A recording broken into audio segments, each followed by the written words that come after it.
We are now at 5:30 and would like to call the meeting to order. We are anticipating that Commissioner May will join us, which will give us quorum at that point, and so we'll all keep that positive thinking. Please silence your cell phones out of courtesy to other participants here this evening. If anyone would like to speak at any time during the meeting or the time for public comments, there are forms over at the table by the hand sanitizer. So if you would fill one of those out and give them over to the table to my left, your right, we'll be open to those public comments. And the next thing will be our roll call. Ms. Ellis. Ms. Kane? Here. Mr. Leonard? Here. Commissioner May? Dr. Northup? Here. Ms. White? Here. Mr. Williams? Here. I've got the judge as excused. Ms. Woods? Thank you. Next will be Mr. Williams leading us in the pledge, please.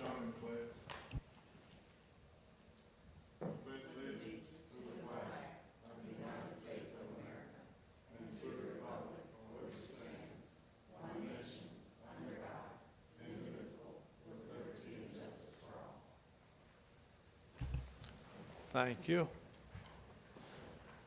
Our next item of business is approval of the agenda for tonight's meeting. If I could get a motion. And second. All in favor, or any discussion, changes, additions to the said agenda? And if not, all in favor? Aye. Aye. Any opposed? Okay, thank you.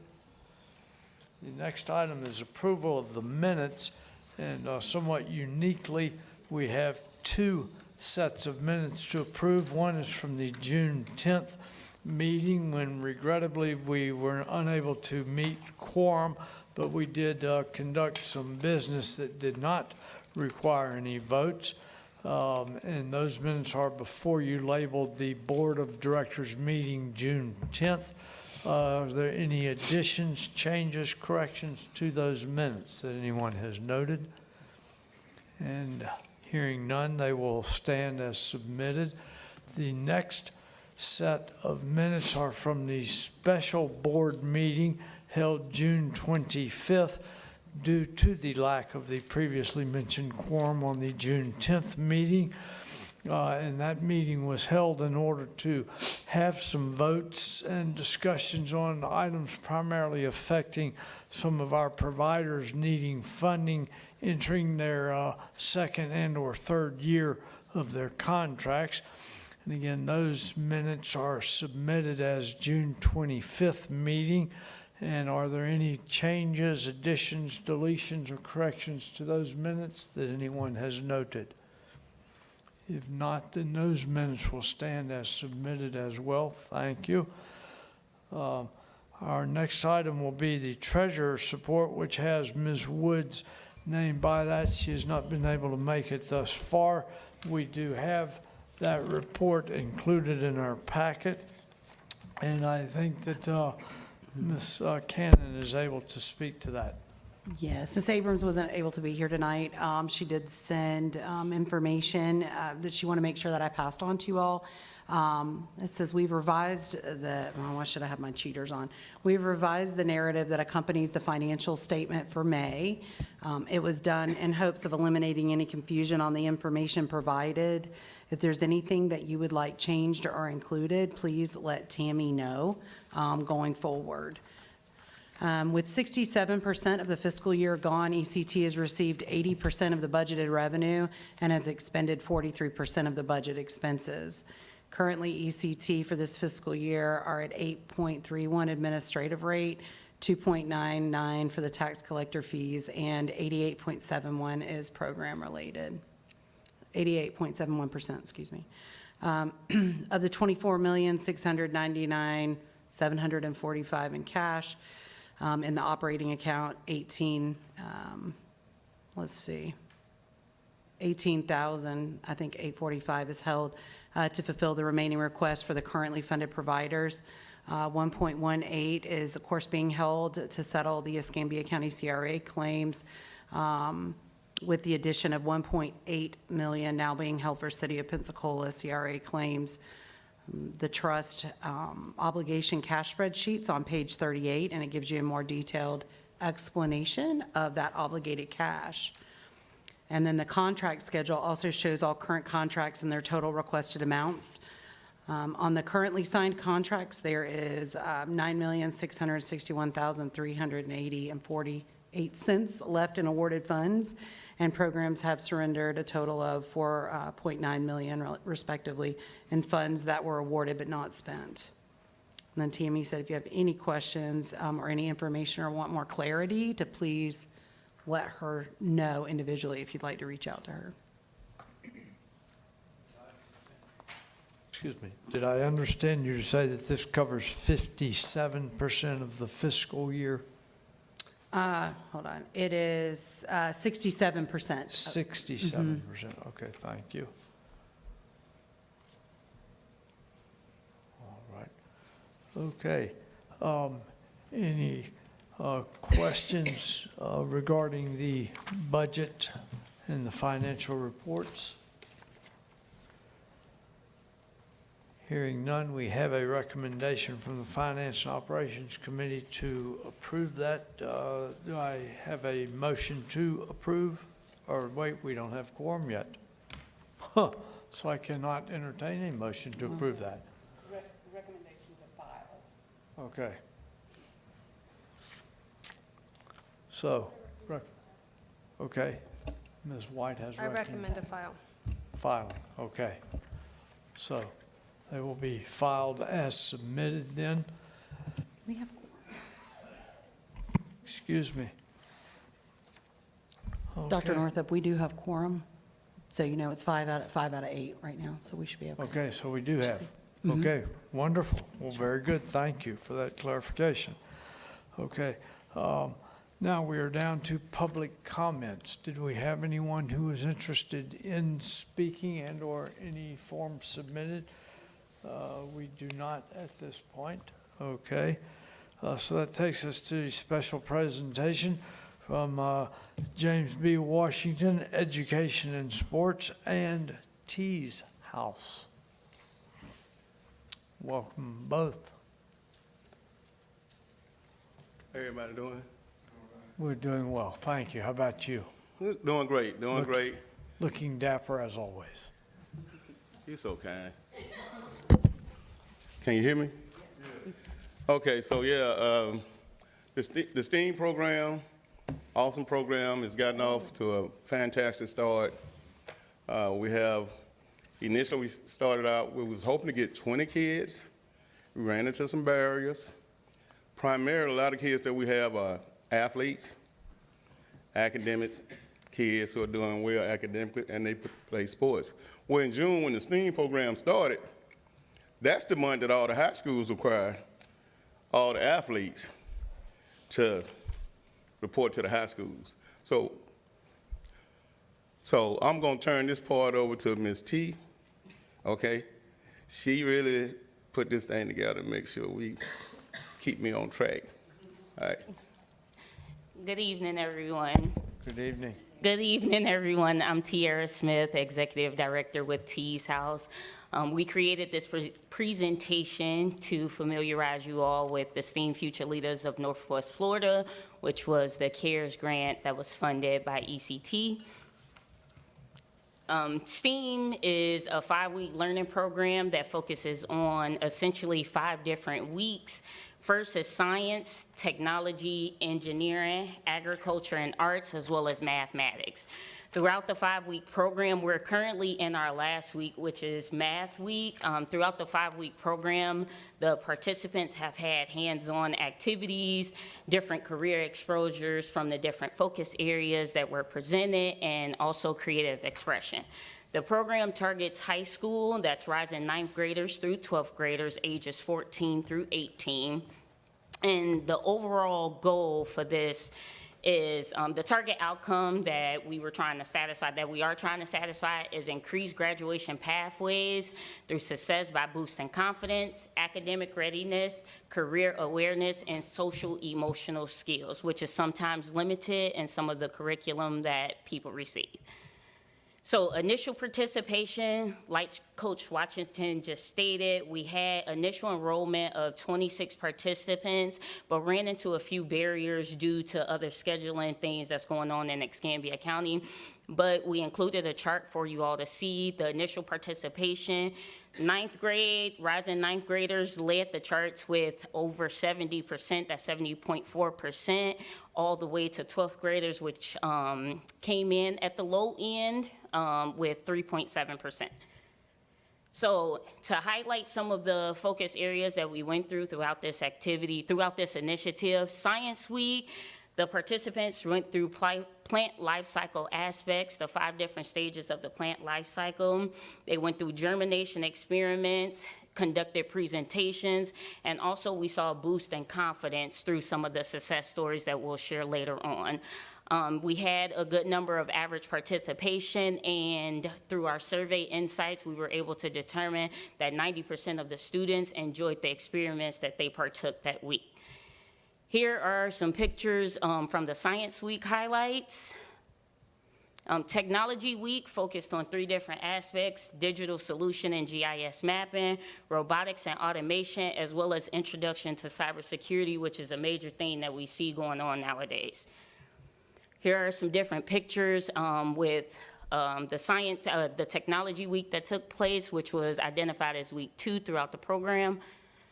Third week was Engineering Week. The participants focused on sustainable building, wind and solar experiments, which was absolutely awesome. You all should have been there to see them make plastic windmills and everything, as well as city planning. Here are some different pictures highlighting those different experiences. Here's a picture right here in the right-hand corner, second to right-hand corner of the windmill experiment that they conducted. Agriculture and arts was something new. A lot of people are familiar with STEM, but not STEAM, and we introduced agriculture and arts into this curriculum this summer. Through the Agriculture and Arts Week, the participants went through personal growth as it relates to combining agriculture as well as arts through cultural expression and personal growth. They did various activities. 76.9% of the participants identified that they're able to successfully communicate by using art. 46.2% of the participants stated that they are likely to pursue agriculture and arts in their careers. Here are some pictures of the Agriculture and Arts Week. Last but not least, week 5 is the current week that we are closing out. Through Math Week, they'll go through statistics and trends, financial literacy, and climate policy. Here's a picture.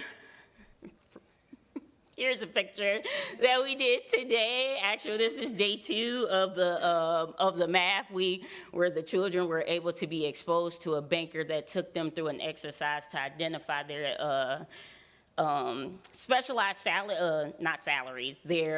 identify careers that they would like to explore, as well as tapping into salaries to prepare them for future adulthood. So some assessment and survey data that we were able to collect, specifically to the Science, Ag, and Arts Week, the children were able to, they conducted a pre- and post-assessment throughout each individual week. In each individual week, and here's some data showing that information. The children started with an 8.13 average and boosted that up to 8.93. Also in the Agriculture and Arts Week, they started out at a 9.25 and bumped that up to a 9.31. 92.4 reported high engagement in science, 69.3. They showed good confidence in using gardening tools, which was something new that was for these students. Some of them hadn't even participated. A large number of the participants had not dealt with gardening whatsoever. Some primary barriers that we ran into throughout the program, participation, as mentioned, declined a great deal due to other activities within Escambia County. Some of those were rectified by communication with the other agencies where we were able to get more participants, but didn't quite achieve the numbers, but hoping for next year, better luck. And transportation, originally transportation needs came in at a little over 40%, but we saw after week one that jumped up to 78%, where children needed transportation to and from the program. So one thing that we are definitely proud of is the peer connection and confidence. One of the main things that I personally was happy to hear with the children, we were able to bring them all together, but they stayed connected outside of what we brought together, started a group chat and everything. They said that we weren't permitted to be in the group chat to keep their energy going. We support the communication as well as the confidence increase through their public presentations that they had to conduct, as well as their capstone projects and their STEAM journals. Throughout the entire initiative, the children had STEAM journals where they needed to document their experiences, some reflection notes, and just to express the way that they felt. 100% confidential to them, just giving them a safe space to express their feelings. So a few success stories that we have so far from this initiative. One student who was initially hesitant came out of their shell and conducted their science diagram where they presented their plant life cycle that they created. Another thing was the collaborative mural that they were able to do on the farmland. Each student, and we have a picture to share that, each student left their individual handprint on this mural for this theme 2025. Last but not least, several participants, as mentioned before, this was their first time gardening and they were able to express themselves artistically. Some sub-grantee stewardship, 0% of the CARES funding was spent on personnel and salaries. So 100% of the grant funding with the sub-grantee award went 100% to directed materials, experience, and partnership. Just put in back into the program so the children can fully, I'm learning not to address children, but participants. Throughout the entire time, we were calling them young men and young women because they're stepping into adulthood, but the participants actively engaged in their learning. So mentioning a few different partnerships that help power this actual work. The primary funding partner, thanks to ECT and you all for voting on that. We have Everman Co-op that we were able to collaborate with. They focus on sustainability and they were also a site host. Brittany Greer, which was the art instructor and mural support. Lloyd and Robin Richard with Kakua Institute. They came in and supported the Technology Week. Josh Wallace with Jacobs and also some supporting members from FPL came back and hosted, supported the Engineering Week, Catering by Design for the nutrition student meals that were given throughout the weeks.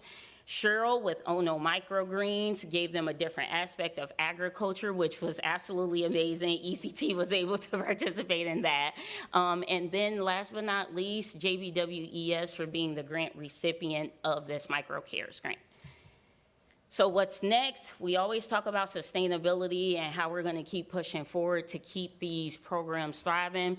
JBWES will continue to strive with their summer youth enrichment program, academic tutoring, as well as sportsmanship opportunities. Tees House is now accepting new schools and organizations for agriculture and arts to be incorporated with their programming. Potential areas for expansion, looking into different things like therapy-based, non-traditional therapy-based aspects, programs, elective class partnerships, workforce readiness integration, because some of these students need exposure to internships, and last but not least, continued partnership opportunities throughout the community for fall, winter, and spring sessions. And here is 100% natural moment of them being involved in the program. So I'll open the floor up to any questions or comments that you all may have. That was fantastic. It sounds like a phenomenal program that you all had.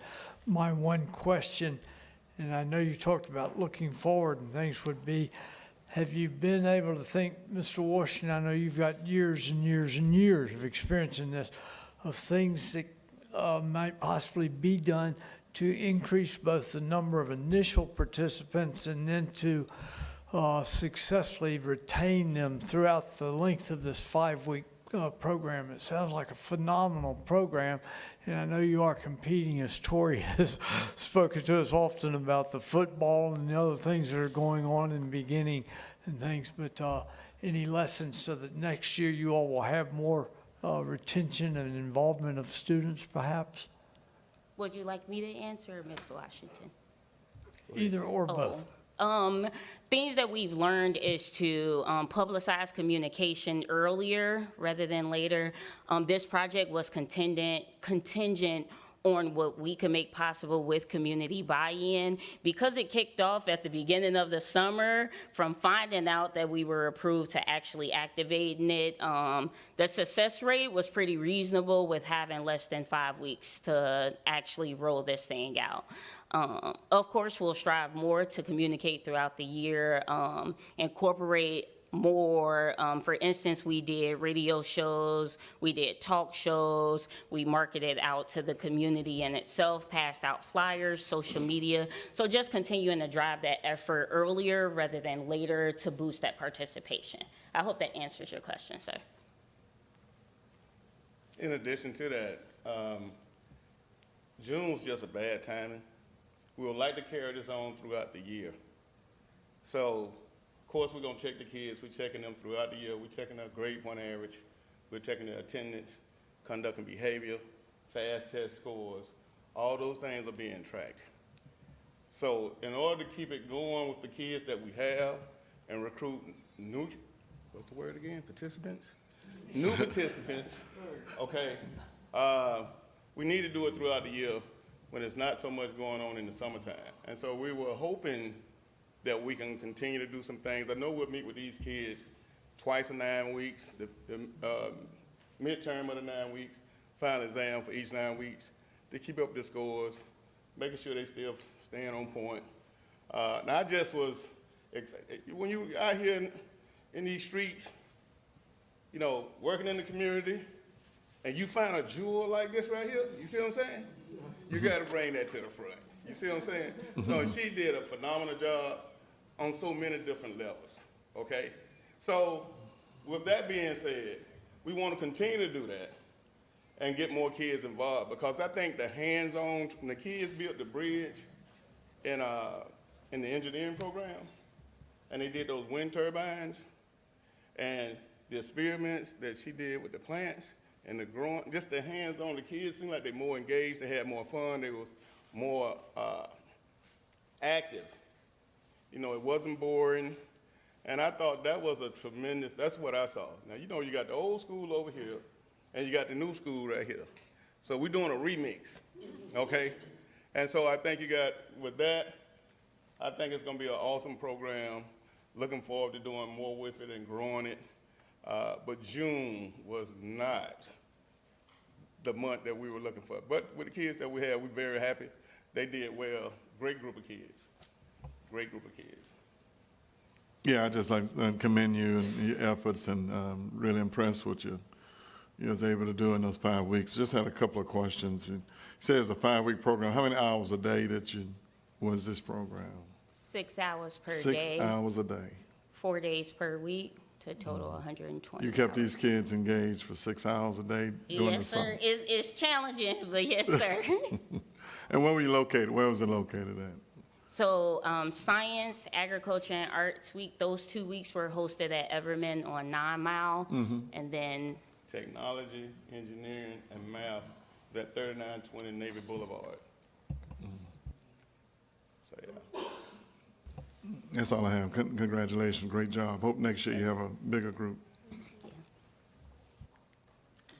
Anyone else? thank you.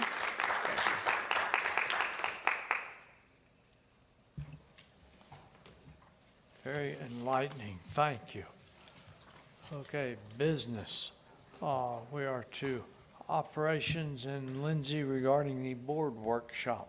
Yes, we originally had that scheduled for July 23rd, and we're not going to have the majority of the board there. I just think we're having conversations about planning our fiscal future, and we want to have as many as possible there. So Alma's going to be reaching out to look at that. We definitely need to do that before we decide trim, because that's going to be an important part of looking at it. And Tammy has multiple scenarios already put together to show you all what that would look like up to the $500,000, and how we can plan that out for whatever lines of business we would like to support. So Alma will be reaching out, and I think she's already reached out to several of you to get that, but we will try to solidify it, if not the very end of July, beginning of August.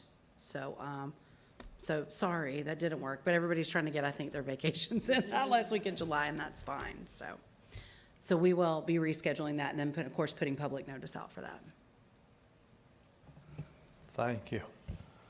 Now, upcoming contract renewals.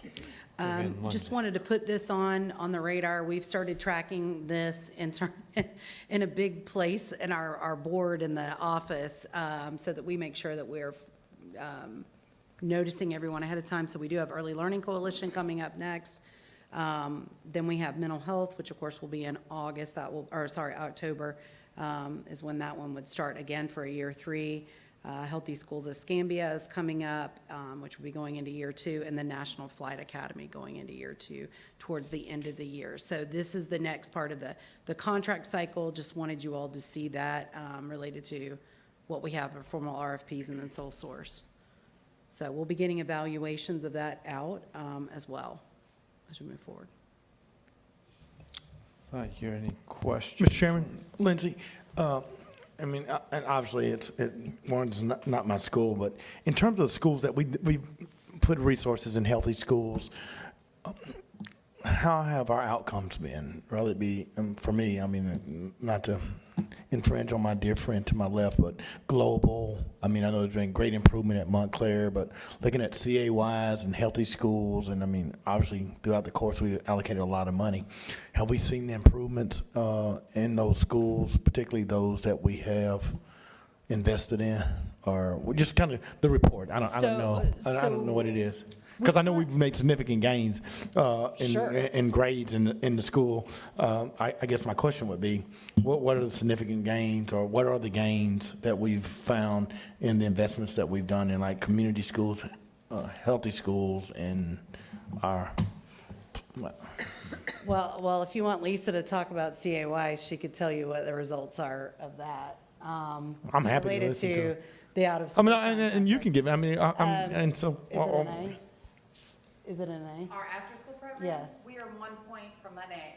1 point If from we were an graded A. on the same DOE, our after-school would be graded as 1 point from an A. Is that the general population, or So- just the kids that are in the after-school program? So when you look at that school, overall, the school grade was a C, a very high C at that. But when you look at the scores coming out of the kids that are in the SAIL program, which is what we fund, they would be 1 point from an A if applied to the whole school. So if you're looking at general population, how are kids determined to be in the SAIL program versus kids who are just in the general population? They tend to target the lower quartile kids for that particular program, or ones that have challenging needs at home. So it's definitely could be a combination of grades, education, and then, So we took the lowest performing students, and we made the greatest improvements. Yes. Versus, well, that's Yes. good. Yes. That's good to know. Yeah. as far as Healthy Schools, those were contracted in November, so they had to hire up. They were in that planning process. They did, I just got a sheet they're updating actually with a snapshot of the last quarter, but, eye exams, like dental, medical, all those things, they really started those out. I believe at one of the schools, they also started some sports programs. So there is a snapshot of things happening. They're also trying to figure out and working through the summer and planning for what that looks like for next year. And I think that that's where we're going to start to see a lot of the real gains. Global, I think, was Mr. Leonard, it was like not even a full point away from a C. Not even a full point, which is devastating for that crew. And then Sims held tight at a C. So I think these are long-term investments too. So the best is yet to come around. Thanks, I appreciate it. I was going to ask Mr. Williams and Mr. Leonard being on our board and representing the schools. They had some very, what I thought, very impressive, very good news. Congratulations, Mr. Sure. Superintendent. You So if you made some great gains. Yes, your schools, let's see, we had 86% of our 50-plus schools improve. We had 16 As, 18 Bs, and 16 Cs. Ms. Cannon did just speak, we ended up with 2 Ds, really 3 Ds. Global was 1 point from maintaining the C. I don't know, I doubt we will appeal. We certainly have the opportunity to, but I feel very certain that that was the correct percentage of points that could have been earned by that school. Navy Point was a D, and then Warrington Prep was a D. I always feel as though you have to share the positive, the good, bad, and the ugly. It's not an overnight fix, but our county, our citizens, and most importantly, our teachers and our students should be very proud of the accomplishments that have been made over a significant period of time.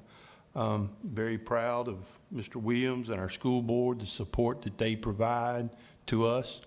And then I try to also convey, or we try to convey, the community partners that we have that make this happen, whether it be Achieve Escambia, Y Reads, which I think is also a part of the Children's Trust, Ready Kids, the Early Learning Coalition. I mean, I could go on and on and on, but also this trust and the citizens that have put, the money where their mouth is, saying, okay, trust, help us be better for students or for kids or participants,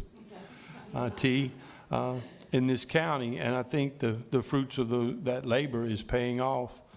I think we've determined where we hope the next 2 healthy schools will be. If I remember correctly, that would be Brentwood and West Pensacola. So another 2 different sides of our community. And then, it's our hope that we would be able to partner with the trust to be able to go to at least 6 schools in 26, 27. So great partnership. I looked at some of the programs that you were talking about that would be coming up for renewal here in October or November. All of those assist your students in the Escambia County School District. I will let you know that mental health is really, really important. And currently, the mental health allocation for your school district is frozen by the federal government. So, in 3 business days, your school district was told that it was going to be minus $4.6 million. Those were 3 bad business days. But it is critical that we continue to strive and do the things that we can as a community and work together like we've been doing. And I'm very confident that we will continue to do so. So thank you for that opportunity. And Mr. Chair, I'd just like to say it's proof that public education is the best choice for our students and our youth in Escambia County and the hard work that they put in, and despite budget cutbacks and despite whatever obstacles that they might overcome, these teachers and students and our community comes together and we're shining and we're making great progress. I'm really proud of a couple of schools in District 3, what they've done. Montclair's a B. And 2 years ago, they were an F. In 2 years, they've turned it around. And so I'm just really, really proud of the Escambia County school system, and under the leadership of our superintendent, we're making a difference. And we're the best choice for children in our community to educate them. Mr. Chair, Superintendent, I just want to thank you because you've made some significant strides in a short period of time with the partnership with the trust. Coach, I mean, here's a remarkable thing. All 3 of us are just coaches. I mean, and I believe coaches make differences. And so that's why I like Benny Washington, because coaches change lives. I mean, and that's just what they do. And I mean, I think someone was over meeting today at Montclair with washing the clothes of the kids who don't have washing machines and Oakwood Terrace. All those things that you've done in the community schools and what we've been able to submit to the trust makes a difference. If a kid has clean clothes, a kid is fed, then a kid learns. And so I appreciate your leadership and appreciate my fellow friend, my coach, my friend. I followed him and Benny Washington around when I was a young man wanting to learn how to coach. I stole a little from PHS and a little from Woodham to come up with my own game plan and from these two guys. But I do appreciate what you're doing. I mean, the only request, I would have to do it publicly and come to your meeting on school board, but I won't. But it'd just be great if we had a middle school in District 3.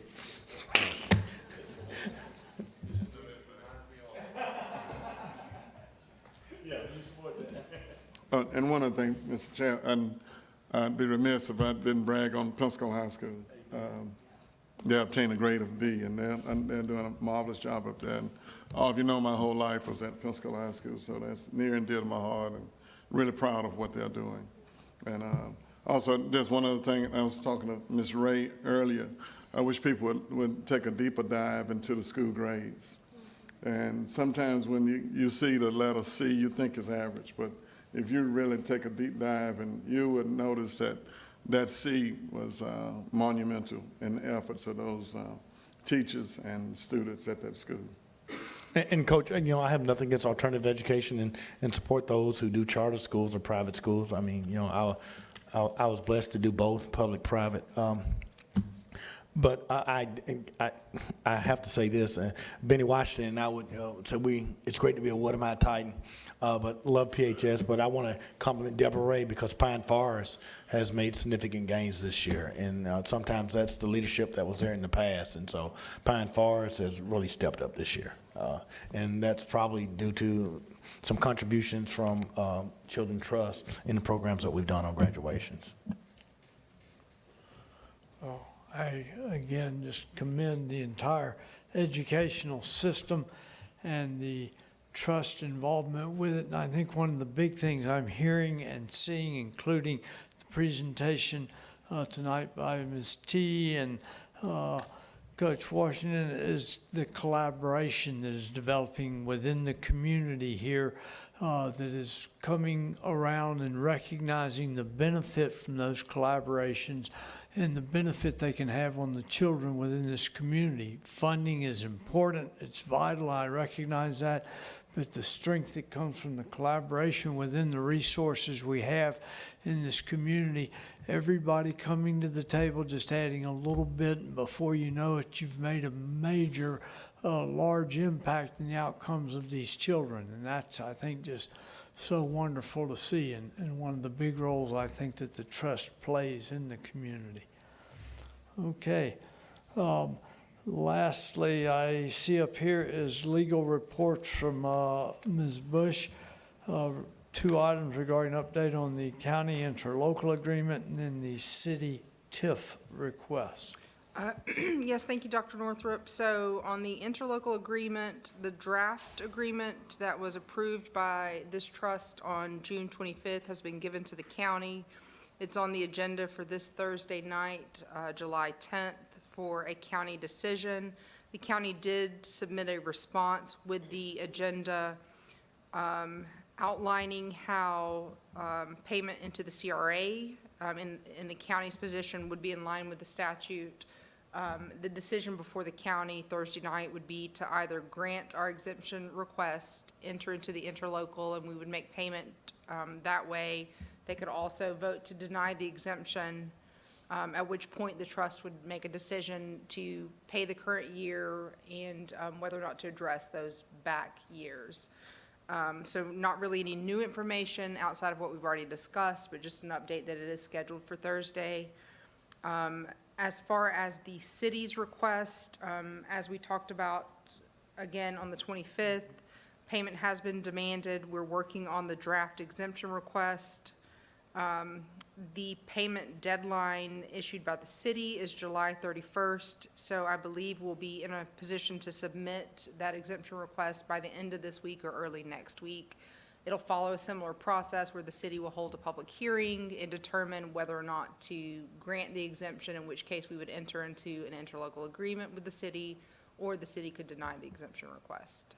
I'm happy to take any questions on either of those 2 items. Chairman, can I ask a question real quick?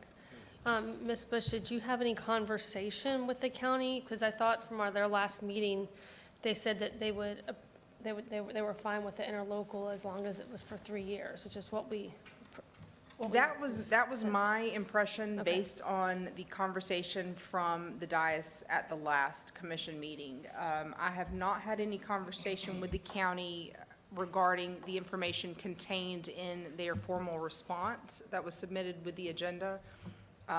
So that was not necessarily a new position, but it was different. It is different from what was stated at the board meeting. I anticipate, based on the conversation from the individual members at the board meeting, that they would approve the interlocal. However, we just don't know until it happens on Thursday. That's funny. Yeah, you never know. Right. So, I mean, it could go anyway. So what's the difference between the proposed city TIF proposal versus the county, Meredith? What's the city offering? I mean, because I've been public that they should all went simultaneously because it's the people's money should be for children. City, county should have all happened at the same time. And I've said that publicly to this board. I've said it to our board. It's disappointing that it's not. I mean, it's a chicken and egg. I mean, people are playing politics in terms of we're going to see what they do, and figure it out. It should all be the same, candidly, for me.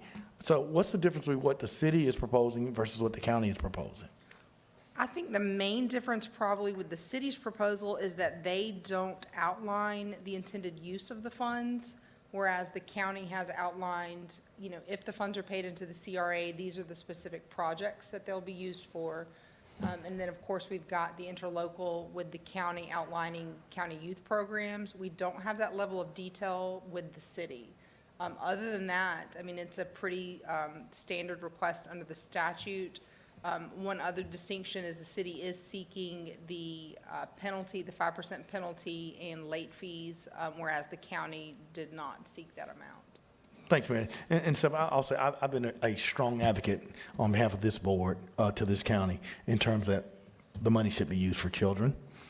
And I probably disagree with many of my colleagues on the county, but the county has taken a beating where the city has not, in terms of the allocation of the funds. And I think that the county has been much more open, more receptive, and trying to get to a point where we can all be there. And that's why I want the city and the county to be together. And, and I will tell you this, what will change, you say anything can happen. If providers and people are coming down Thursday to beat up on a county that we've worked hard on, that's going to be a challenge for me to continue to support it. I mean, if people are coming down to beat up on the county because we've come to agreement, and I'm going to make that motion that we're going to go, but it's certainly going to be difficult when people would want to hold the county to a different standard than they hold the city to. Right. But I thought from the diocese, they said that if we come back with a 3-year interlocal that goes to community youth programs, that they would all support and get behind it, including the 2 years back taxes. I think that's going to be my motion. Okay, I just don't understand where this came from. 'Cause I have no that's idea. I hadn't even opposite read of it. where- Okay, that was my I question. have It's no like, idea. I they mean- told us to go have a meeting, they told us to discuss this, we just voted on this. It wasn't a unanimous, but one person didn't vote for it, we all voted for it, and so this is just a surprise. This Yes, is back, so- listen, I have not read it. And quite frankly, I don't care what someone sent. I mean, it's what 3 people decide, at the meeting on Thursday. And my motion is going to be consistent, and people can support it or not. I mean, I don't even know who sent that. Who signed it? Who sent it, Meredith? There's no signature on it. It was just included in the backup, so I'm not sure. I love it. The whole county, nobody signs it. That's great. Well, and I thought the article in the paper about the county youth programs was really great the other day that highlighted some of the students. So hopefully we can get behind that and help out more. Very rarely do we get good publicity, but that was good. That was good. Yeah.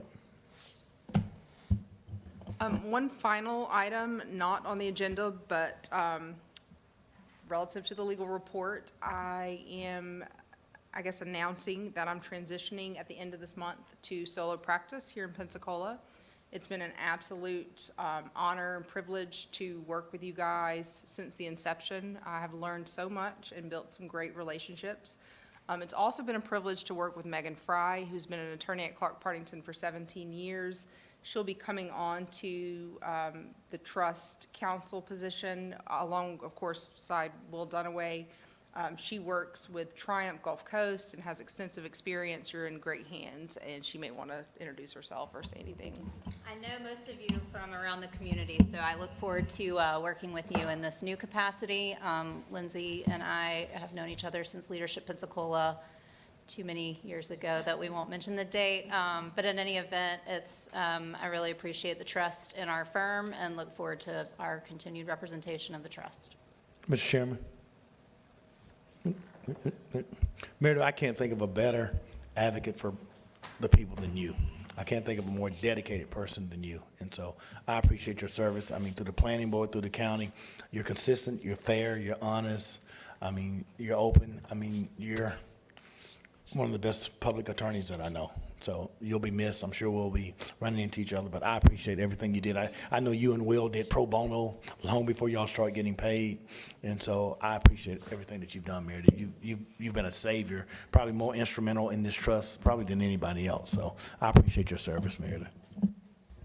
I want to echo that. Thank you for all your hard work and all the time that I called you, when I met with you when I was chair, and I said, I need to come talk to you during our rough years. So thank you for guiding us through everything that we've been through. So Thank you, Meredith. Te amo to you, young lady. And we wish you success in your new ventures and endeavors and things as well. Look forward to hearing about that and you doing. And Megan, welcome to the troops here, and certainly look forward to collaborating with you and your input on things as we go forward. Says Mr. Washington, before we adjourn here, has got a. I'm not gonna hold a meeting up too long. Okay, well, we're actually, we've got some time here, so. I thought you were bringing the treats for Meredith's going away. You don't. Oh, I'm sorry, I forgot. I didn't get that email. I don't come down to too many meetings because we too busy, got our head on the ground doing what we doing at JBWS and with the basketball and with the tutoring and the father-son. And I just have one question. I'm just trying to wrap my head around and get an understanding. And I know y'all had an answer. Y'all been debating it. The trust is a nonprofit organization. Is that correct? So it's not a nonprofit? Okay, so I guess that answers my question, because I thought it was a nonprofit. If it was a nonprofit, then you don't pay taxes. So, okay, all right. Appreciate that. Hey, I know what not to say Thursday. Well, just everybody that want to come on Thursday. We're used to it. It'll be fun.